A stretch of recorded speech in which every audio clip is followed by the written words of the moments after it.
waxaan mahad u celinayaa dhalinyarada ka tirsan ciidanka xoogga dalka Soomaaliyeed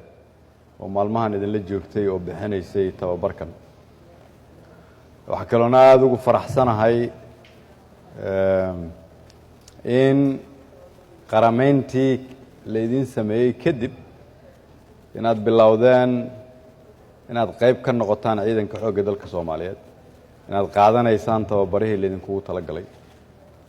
inaad leedihiin ahmiyad maanta aad ku hogaamisaan dalkiina, aad ka joogtaan magaaladan caasimadda u ah Galmudug, laakiin waxaad hadda tihiin saraakiil ka tirsan ciidanka xoogga dalka Soomaaliyeed. markii aan halkan idinkaga tegey hadafkeennu waxa uu ahaa inaan ka shaqeyno sidii aad ku heli lahaydeen xuquuqda aad ku leedihiin dalkiina.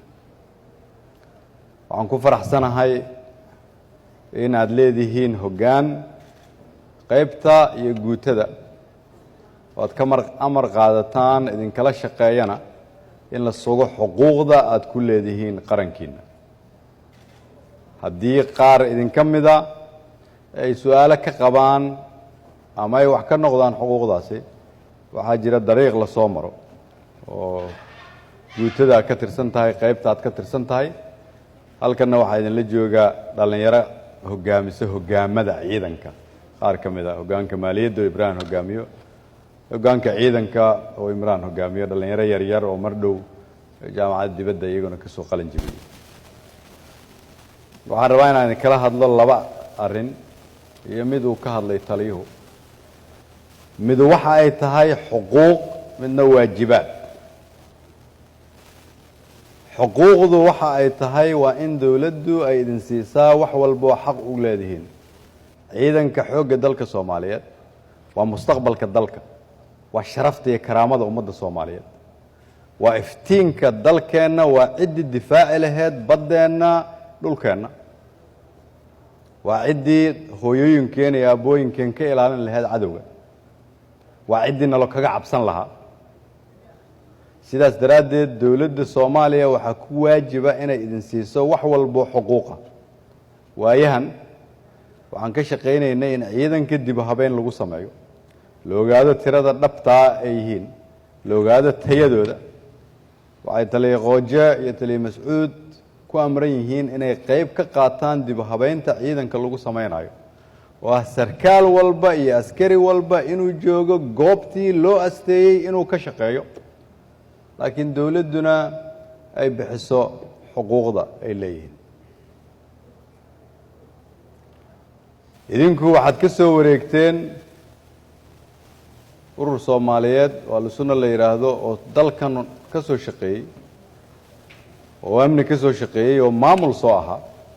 laakiin hadda waxaad u soo wareegteen ciidanka xoogga dalka Soomaaliyeed. maadaama laydin qarameeyey, xuquuq aad leedihiin, laydin tababaray, aada labisantihiin, waxaan rabaa inaan idin xasuusiya laga bilaabo saacaddan aan idinla hadlayo waxaa laydinkula xisaabtamayaa waajibaadka laydinku leeyahay.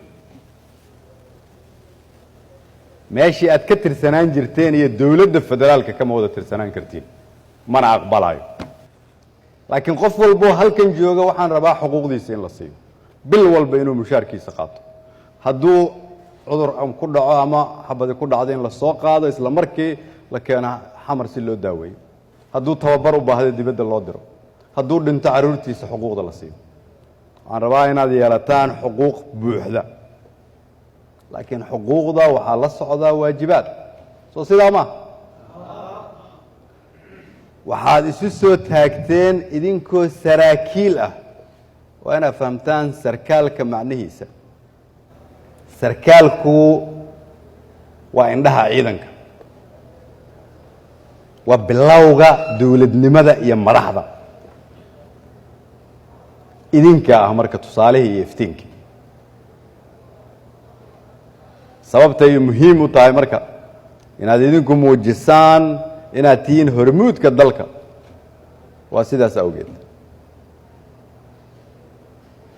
waa soo dadaasheen, shaqo badan baad soo qabateen, laakiin waxaad saldhig u tihiin ciidan Soomaaliyeed oo la rabo inay soo celiyaan mustaqbalka iftiinka iyo iftiinka ummadda Soomaaliyeed oo aan jabhad iyo qabiil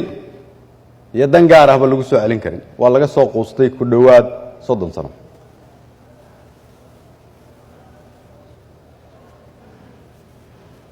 sidaas daraaddeed waxaa laga rabaa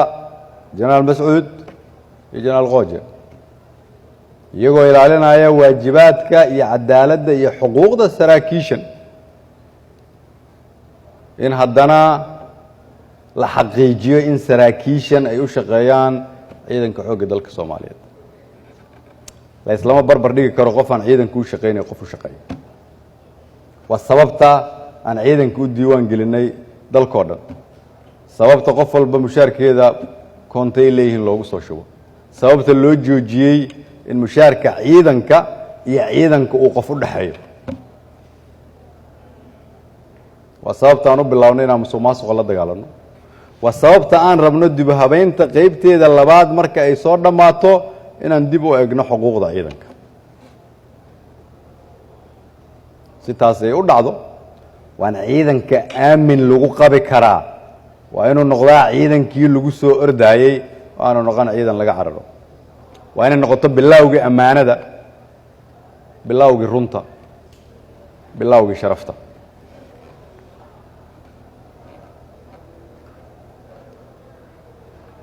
halkan waxaa kaloo imid maantay inaad idinkula dardaarmo laga bilaabo maantay waa in taliyaha qaybtiinnu isagoo idinka idin kaashanaya iyo taliyayaasha iyo saraakiisha kale inaad bilowdaan inaad isu diyaar garaysaan sidii deegaankoo dhan looga xoreyn lahaa cadowgii aan ku ballannay in laga xoreeyo waxaan idinkala shaqayn doonaa aniga iyo madaxweynaha iyo taliyaha xoogga iyo dhammaan taliyayaasha hoggaamada in laydiin soo dhammaystiro agabkaa u baahan tihiin waxaa ciidan u tihiin dalka Soomaaliyeed laakiin deegaankan hadda aad joogtaan oo galmudug oo qaarkiin hore ugu soo dhaawacmay waxaa jooga wiilal iyo gabdho Soomaaliyeed oo mustaqbalkooda mugdi ku jiro haddii aan cadowga laga xoreyn